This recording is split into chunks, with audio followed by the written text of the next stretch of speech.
Assalamualaikum warahmatullahi wabarakatuh. Selamat berjumpa di video kuliah daring, eh, mata kuliah Sistem Informasi Manajemen kelas 2C dan 2D. Sekarang kita ke chapter 3. Kemarin yang chapter 1, untuk chapter 1 dan 2 sudah di offline di kelas. Dan di situ kita sudah membahas tentang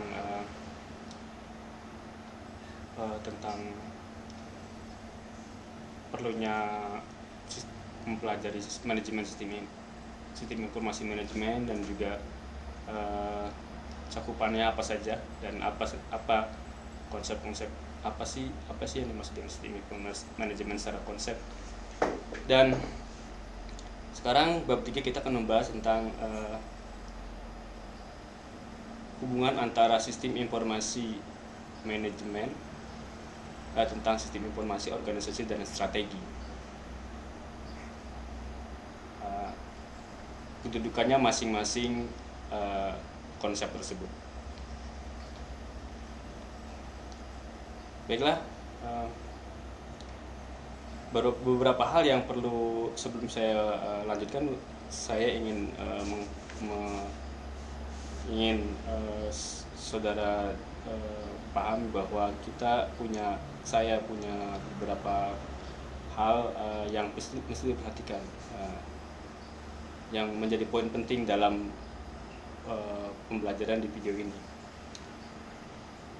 Saya harapkan nanti saudara menjadikan ini sebagai acuan-acuan penting dalam mempelajari sistem informasi manajemen, karena sistem informasi manajemen itu memiliki bidang tersendiri sebetulnya, dan tentunya kita harus, yang menjadi titik poin di sini, kita harus paham sejauh mana pemahaman yang harus kita penuhi.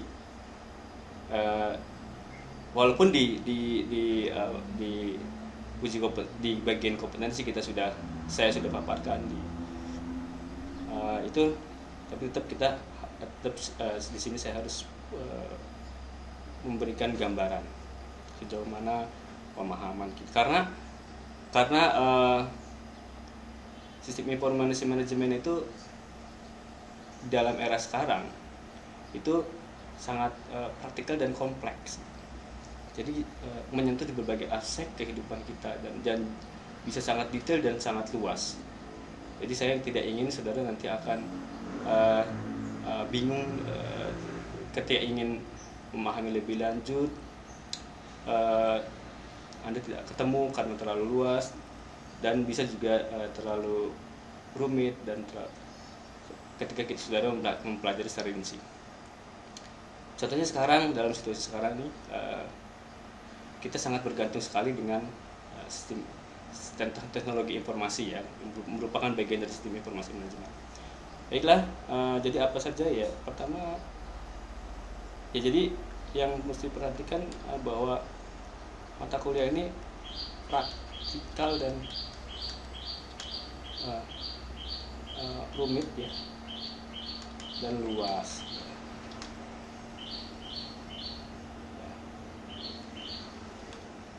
Dan kedua, ya, di video ini saudara hanya memberikan acuan, bukan hanya, tapi memberikan acuan kompetensi apa saja yang atau sejauh mana kompetensi cakupan kompetensi, ya, cakupan kompetensi, supaya tidak, ya, ini yang mesti saudara catat, bahwa jadi ada praktikal, rumit, dan luas, sehingga saudara harus memperhatikan cakupan kompetensi atau poin-poin, ya, poin-poin yang menjadi perhatian, poin perhatian. Karena kebanyakan konseptual, ya, konseptual. Baiklah,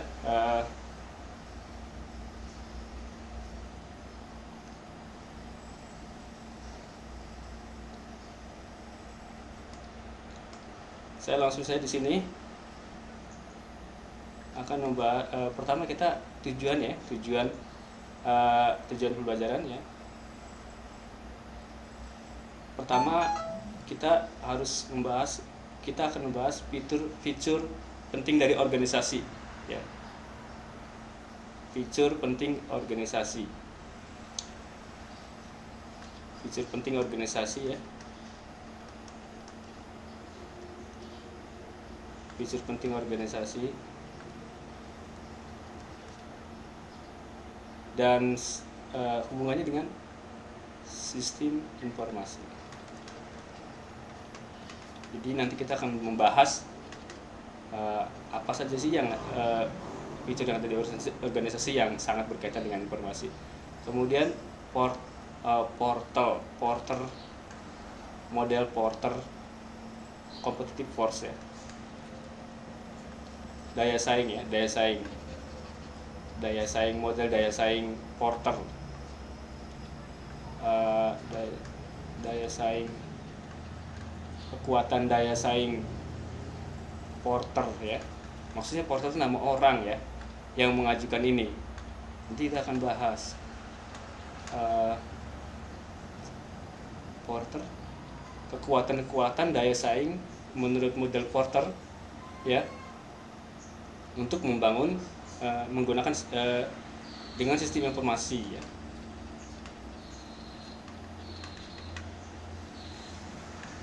Kemudian yang ketiga value chain dan web chain.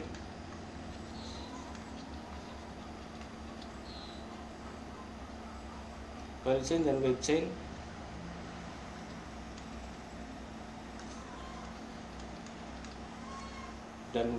ya. Rantai nilai dan rantai jaringan ya. Tentunya sistem informasi ya, berkaitan dengan sistem informasi. Terus selanjutnya yang keempat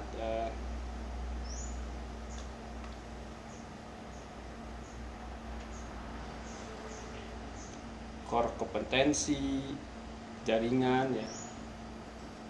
Jadi yang keempat kompetensi inti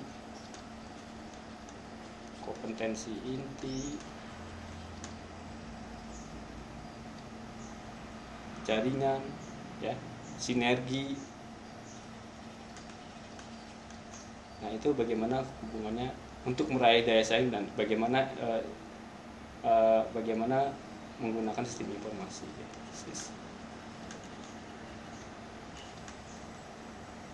Terus kemudian 05 tantangan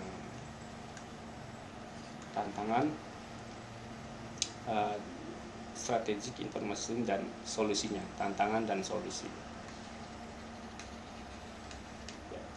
Ini sudah saya beri poin-poin ya, di sini aja kita sudah beri poin. Jadi kata-kata kunci di sini nanti yang saudara cek aja pahami enggak tiap-tiap kata kunci di sini. Kemudian kita mulai dengan pembahasan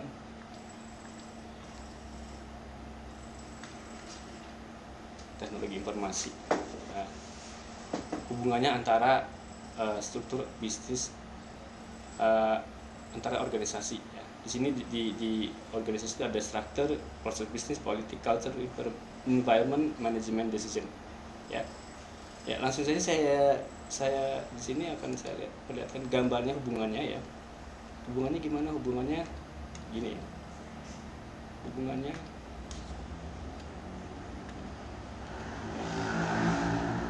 jadi teknologi informasi itu memediasi penghubung ya. Jadi antara organisasi dan teknologi informasi itu terdapat hubungan, di mana hubungannya itu ditentukan oleh faktor-faktor yang memediasi ini. Suatu organisasi memiliki teknologi informasi itu sukses atau tidaknya tentunya kepada kinerja perusahaan ya, atau tujuan-tujuan perusahaan lain, itu dipengaruhi oleh faktor-faktor mediasi yang ada dalam organisasi ini.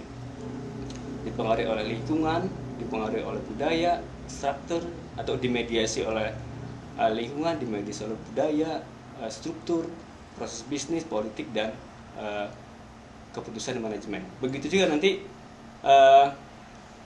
dampaknya kepada perusahaan, ya, kepada perusahaan. Maksudnya ketika organisasi mencoba menentukan teknologi informasi yang yang digunakan, itu dipengaruhi oleh dimediasi oleh faktor-faktor ini. Begitu juga hasilnya itu sangat dimediasi oleh faktor-faktor ini. Dimediasi ya, itu artinya ditentukan ya, jadi ditentukan oleh faktor-faktor tersebut. Jadi hubungannya ditentukan oleh baik tidaknya itu sangat dipengaruhi oleh bagaimana lingkungan, bagaimana budaya, struktur, dan bisnis. Nah, untuk lebih memahami lagi nanti kita akan lebih lanjut lagi bagaimana tiap faktor-faktor itu memediasi di pembahasan selanjutnya.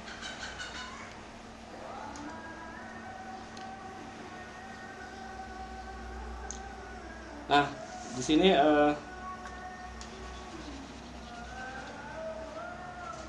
apakah lalu apakah organisasi ya?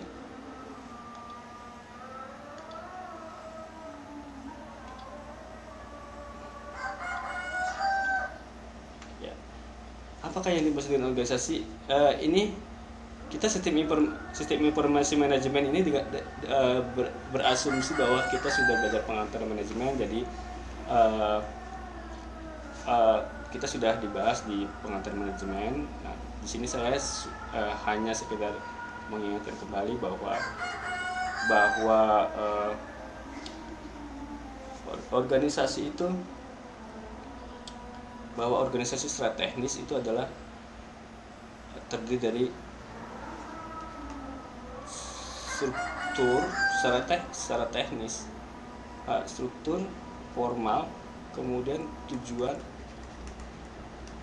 dan kumpulan orang ya, itu yang kita bahas di pengantar.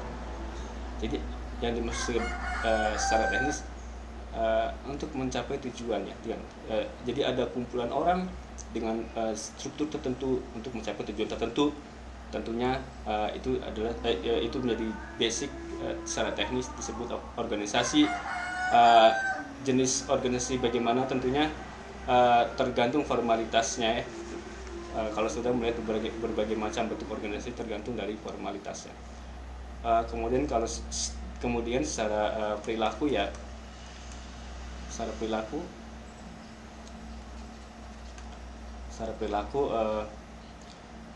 ini masalah hak, bagaimana orang menjaga keseimbangan hak dan kewajiban ya, melalui menjaga hak dan kewajiban melalui konflik dan solusinya ya, dalam beberapa periode, dalam waktu tertentu ya, dalam beberapa periode, konflik dan solusi ya, bagaimana orang-orang di dalam organisasi tersebut saling menjaga hak dan kewajiban masing-masing ya, dalam periode melalui konflik dan solusi. Ya itu tadi secara teknis dan simpel aja. Kalau secara teknik ya begini, ada 3, dan secara perilaku adalah merupakan usaha orang-orang untuk menjaga hak dan kewajibannya. Dan jika digambarkan dan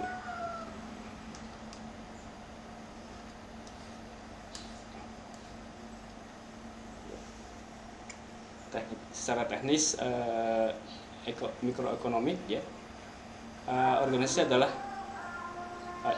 input, merupakan suatu kegiatan input lalu menghasilkan output.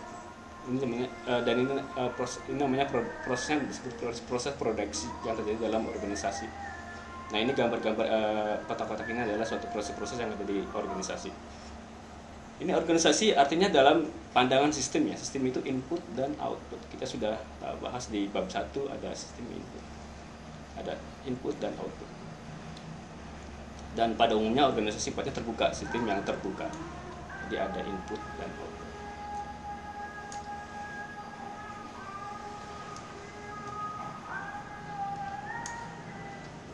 Dan secara formal organisasi itu memiliki struktur ya. Struktur itu macam-macam ya, ada sebentar saya bisa. Secara formal struktur organisasi itu ada hierarki, pembagian tenaga kerja, ada peraturan, ada prosedur, proses bisnis dan budaya. Struktur hierarki ada atasan bawahan, kemudian ada pembagian tenaga kerja baik dari secara keahlian, tergantung dari jenis perusahaannya ya, bagaimana dia membagi jenis tenaga kerja. Kemudian ada peraturan dan ada prosedur ya.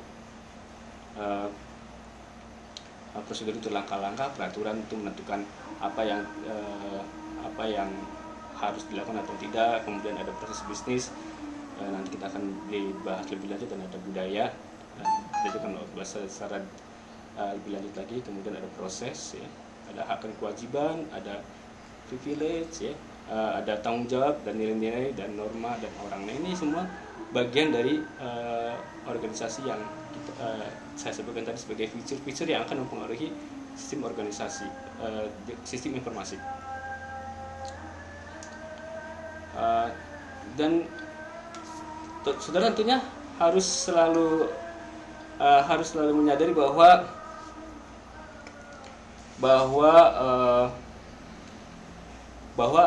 basic dari pengantar manajemen itu sangat berguna sekali di sini ya. Jadi saudara kalau ketika membahas di sini kembali lagi kita buka-buka di pengantar manajemen ya. Tidak ke advance manajemen yang lainnya ya. Saya kira cukup dengan pengantar manajemen kita berbicara masalah organisasi di sini. Dan tentunya kita nggak secara detail lagi ya. Kemudian fitur organisasi apa saja yang ada dalam yang akan kita bahas di sini ya, fitur organisasi. Tentunya tergantung sudut pandang dari mata kuliah atau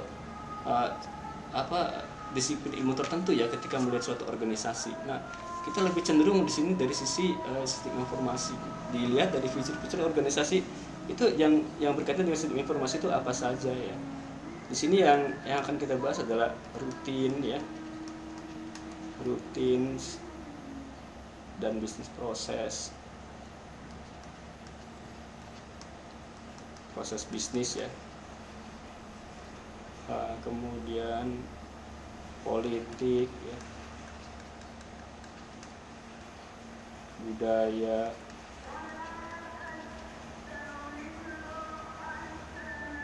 lingkungan,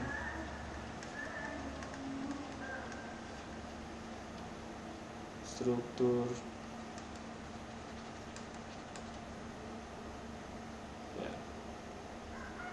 dan lain-lain.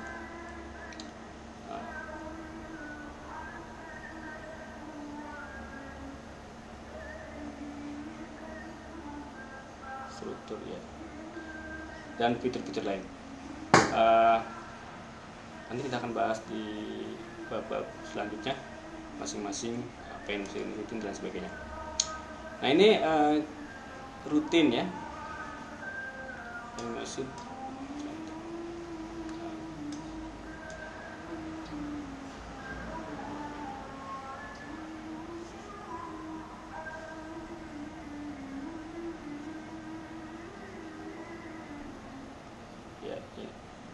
ya, yang pertama kita bahas adalah rutin.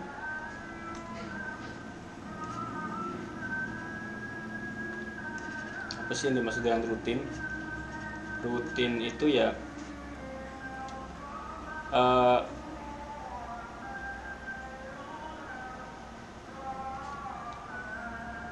prosedur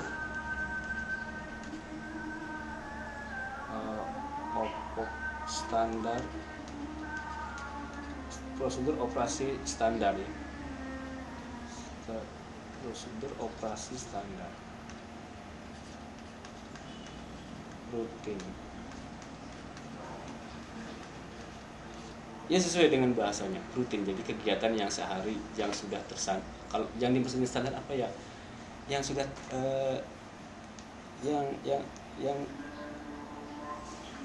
yang ada urutan jelasnya ya, sudah ada urutan jelas, jadi sudah bisa diprediksi kegiatan pasti apa saja ya.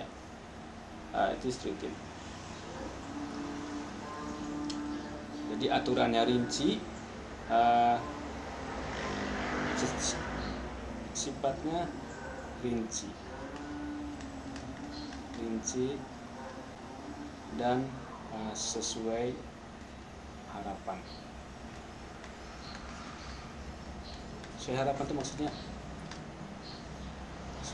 maksudnya ya, sudah diprediksi pasti begitu ya, itu namanya rutin, disebutnya rutinitas. Kemudian proses bisnis itu ya kumpulan proses bisnis, kumpulan rutin. Saudara bisa ketemukan hubungannya. Jadi bisnis yang dimaksud kalau bicara tentang proses bisnis ya kumpulan dari rutin ini. Nah kemudian perusahaan bisnis ya kumpulan dari proses.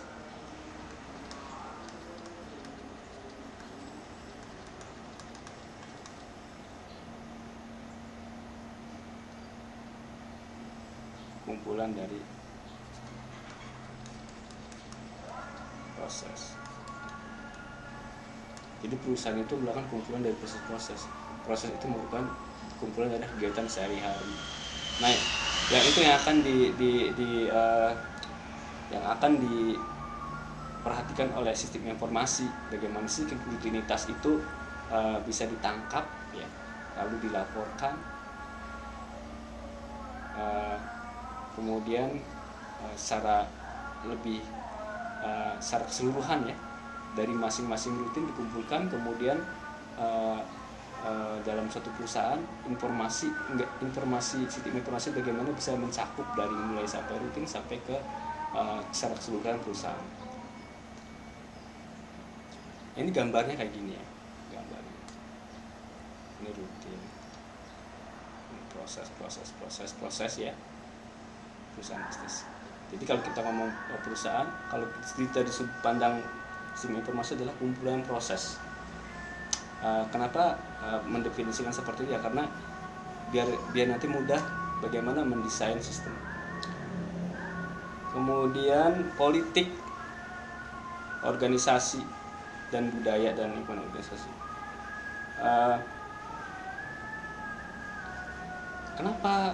Kenapa politik itu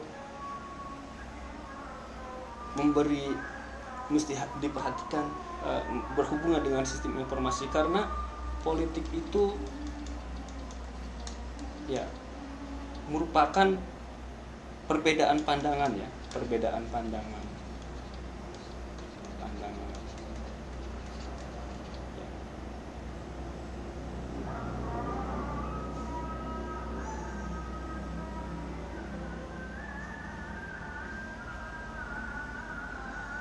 Pandangan yang ujungnya adalah mengarah ke struggle,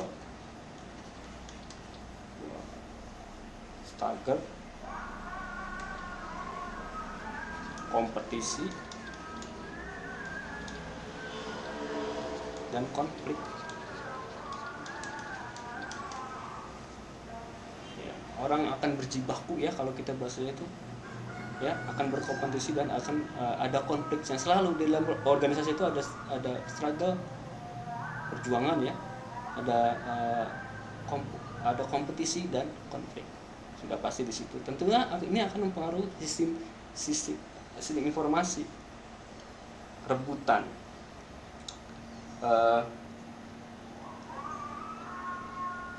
dan sara dan politik ini akan menjadi rintangan terhadap perubahan organisasi.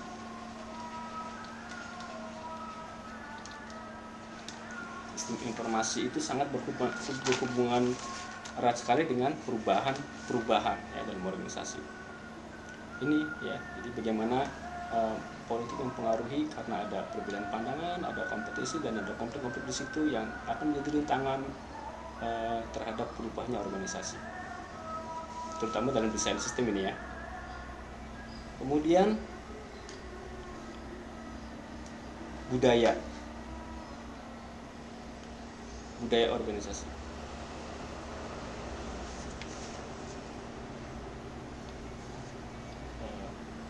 Ya, sebelum kita membicarakan tentang budaya, di sini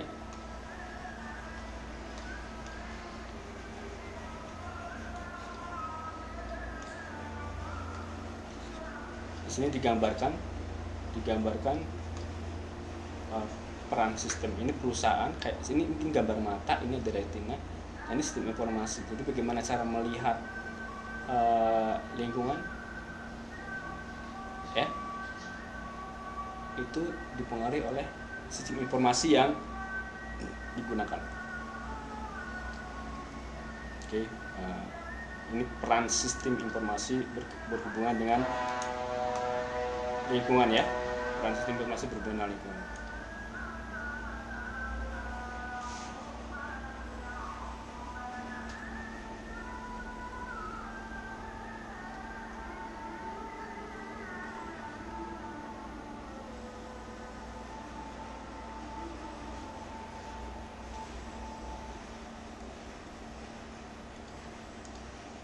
Ya, kemudian tadi budaya ya,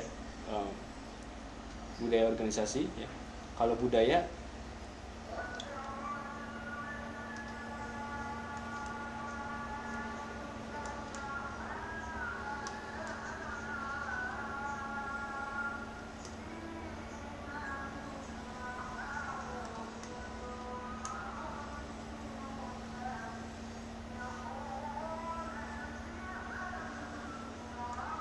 ini sangat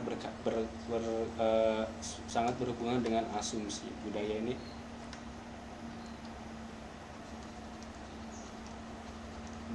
itu sangat berhubungan dengan bagaimana asumsi perusahaan, asumsi dalam mendefinisikan tujuan ya, dan sebagainya. Kalau menurut saya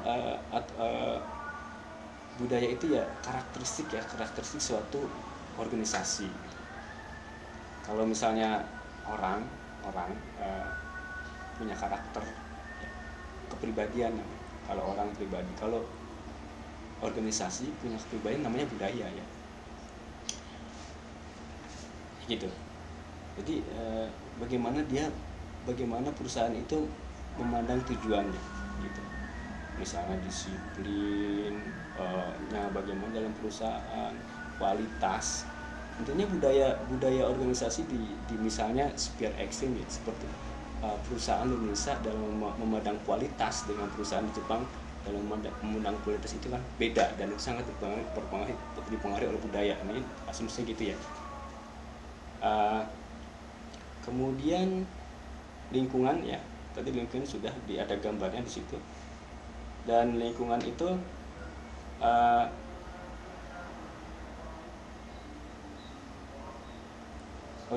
lingkungan itu ya, asumsinya lingkungan itu ya memiliki timbal balik. Lingkungan memiliki timbal balik dengan organisasi ya. Dan organisasi lebih banyak terbuka ya, timbal balik dan terbuka karena organisasi itu terbuka ya.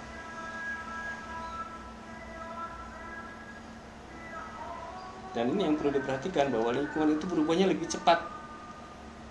Lingkungan berubah lebih cepat. perubahan lingkungan itu lebih cepat.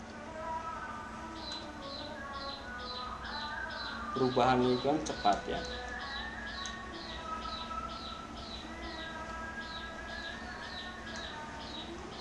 Dan perusahaan organisasi lambat. Jadi organisasi yang bisa berubah dengan cepat,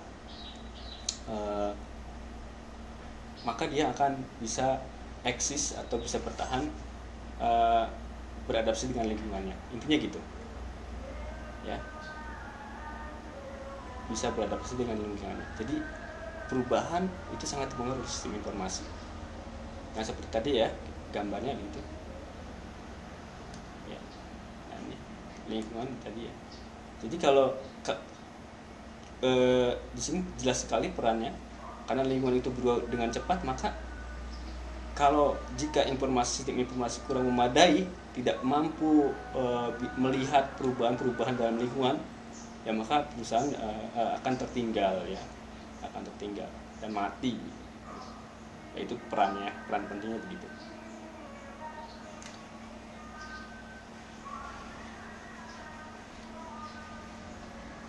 Baiklah, ini end of season 1 apa namanya